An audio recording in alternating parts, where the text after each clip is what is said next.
Hey guys, how are we all doing? I hope we are well. Welcome to all my lovely subscribers, old, new and in between. And if you've yet to subscribe, maybe this video might just change your mind. Are you sitting comfortably? Then let's begin.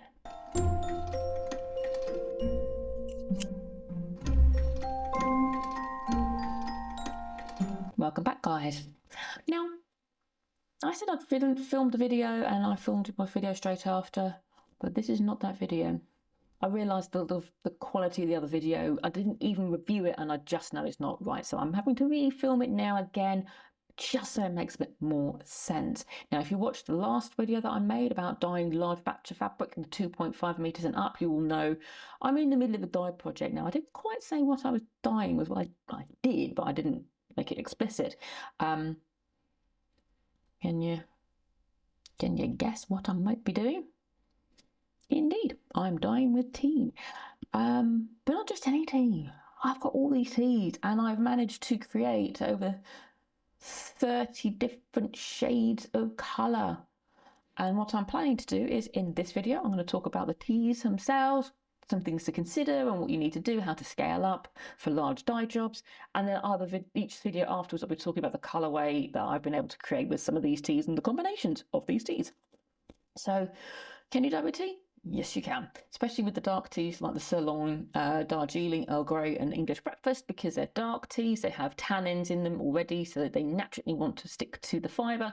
So if you're strapped for cash, you can't find the mordanting agent that you want, you can just dye with those and you'll see what colours I can achieve with those, and you can too.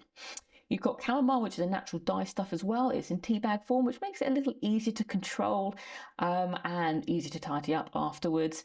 Green tea as well. Yes, you can dye green tea. Rooibos, definitely. Even though it's caffeine free, it's still got the tannin in it. But you'll also notice I've got some other infusions around. We've got some blood orange and cranberry, blackberry and blueberry, strawberry, raspberry, cranberry. We've got peppermint. We've got an echinacea and hibiscus. I've actually tried none of these, so I don't know how well they taste, but they do look very pretty. And they certainly have some very pretty colours. In fact, one of the dye jobs that I was doing, my other half came in and went, "Ooh, you're making jelly." He was a bit disappointed when I turned around and said, "No, I'm dyeing fabric with tea." Bless him. I'm not really a jelly fan. But what do I want to consider when dyeing with teas? Like I said, with the dark teas, you don't really need to do very much. They will dye straight away nicely and easily, especially like the Rooibos as well. And you get some very interesting colours. But what about the infusions? What do you need to consider when you're doing infusions? Well, I bought this blood orange and cranberry with juicy pomegranate. Don't know if it tastes all right or not. I thought, oh, blood orange, now that might make an interesting colour. It's just a flavouring. What you want to look for when you're looking at any of these teas is what the ingredients are and the order the ingredients are in. So if you ever look at an ingredient, the first ingredient that you see written down is the most prominent ingredient. It's the most percentage-wise, whether it's 100%, 50%, 25%, if that's the main product. So if it's water, it would be water. If it's sugar, still stay away. But it will tell you. So in this instance, the first ingredient is hibiscus, followed by apple pieces, rosehip, natural cranberry flavouring, and other natural flavourings, natural blood orange flavourings, licorice root, natural pomegranate flavourings, and other natural flavourings. Lots of others in there.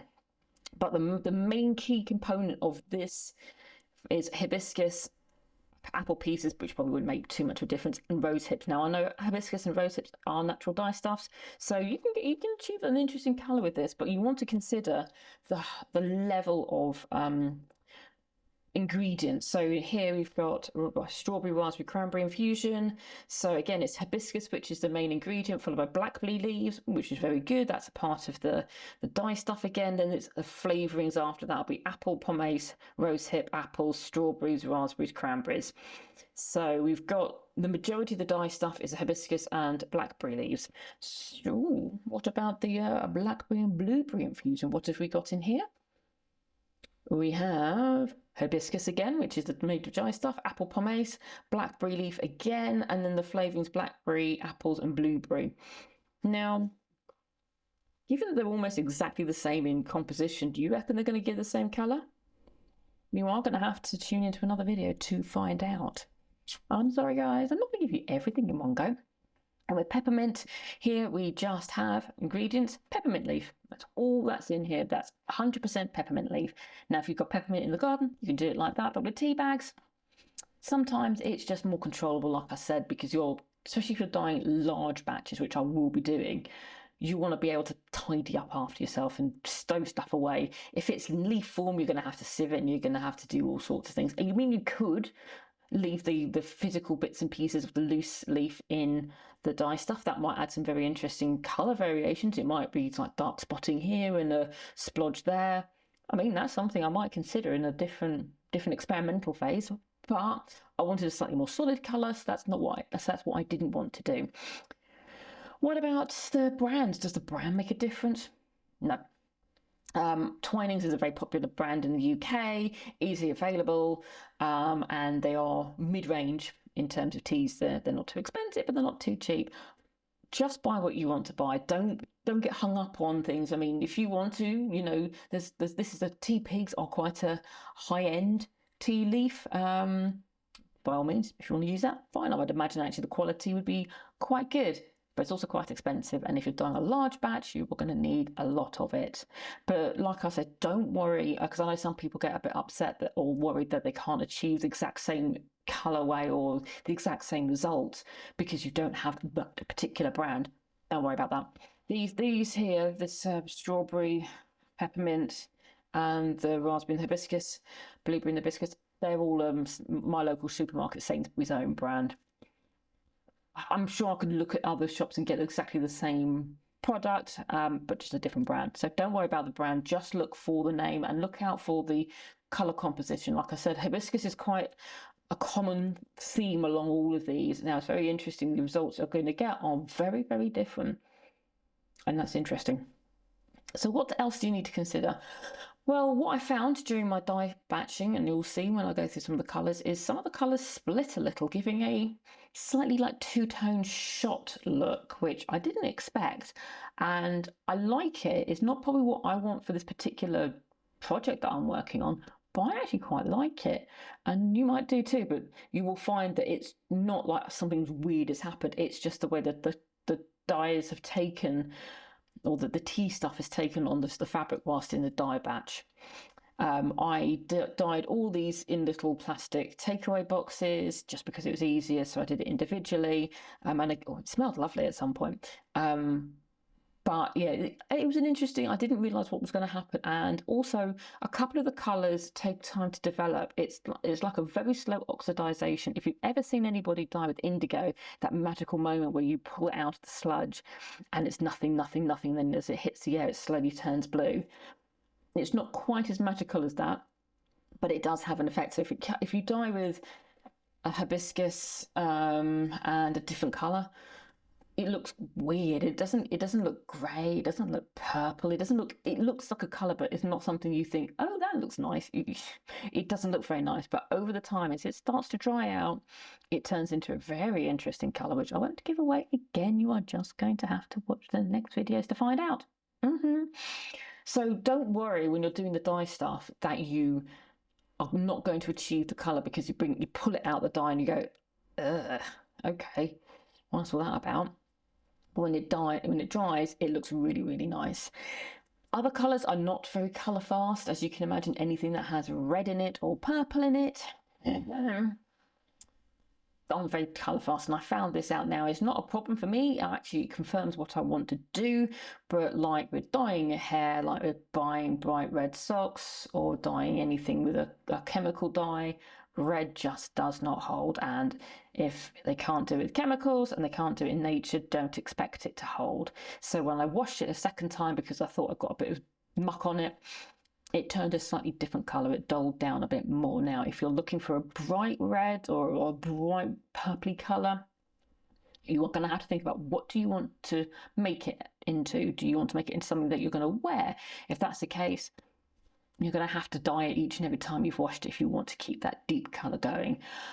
And I mean, there might be some fixatives out there, but to be honest, like I said, even when you buy bright red socks from from the shops, you know full well not to put that in a whitewash, and that's professionally dyed with all the chemicals and everything. So that's dyeing with tea. Now, what else do we need to consider? Well, when I was dyeing all my combinations, everything was a 1-to-1. So one bag of, let's say, green tea and one bag of English breakfast. So 1 to 1. And that's kind of how I'm going to keep it when I do my dye job. But what do you need to kind of consider? Well, one way of doing it is 1 tea bag for every 250 mils of boiling water or hot water. And then you just scale it up and up and up. So for, I'll put some calculations up just so you're aware. But the most simplest is 250 mils, 1 tea bag. So, it scales up. So it's 4 tea bags for 1 litre, and up and up and up we go. And it just works that way. Now, if you wanted to say do a different combination, say you go down an even deeper rabbit hole and you start putting 2 of the Darjeeling with a bit of chamomile and maybe a hibiscus just to see what happens, you'll need to write down that combination and work out how you want to scale it up, because obviously if the number of tea bags is per 250 mils, so how do you then work it out? So it might be you need to play around a bit more, you might have to do a second dye, but if you keep it simple 1 to 1, you will be able to achieve an interesting colour and be able to scale it up. Could you do it with loose leaf? Yes, as I previously mentioned, you probably could do it with loose leaf tea if somebody bought you some stuff that you don't particularly like. Let's face it, there are loads of flavours out there. You're not going to like every one of them. Think about whether you want to have a loose leaf floating around or putting it maybe in a makeshift tea bag, effectively putting it in some muslin and letting it soak into the muslin into the water to diffuse, so you don't have any little tiny bits floating around. But big tea bags are just easier. Like I said, you could squeeze them and get all the goodness out of them, and you can throw them on the garden. It helps to kind of add nutrients back into the ground, or you can compost them, or you can just throw them away. They'll do whatever you do. It's just easier. So think about what you want. Think about the colours. Like I said, don't worry about the types of brands. The brands really don't mean anything, but look out for different things and actually have a bit of fun. Now, I'm going to end this one here and I'm going to go into my colourways. So hopefully I'll see you at one of my other videos, which colours you want to do. We've got some browns, we've got some yellows, we've got some purples, bit of green. So I'm going to go through all of those in batches in the next couple of videos. So this has been a Crazy Cat Lady Productions. You have been watching an unoriginal idea. Until next time, guys, take care. Bye bye.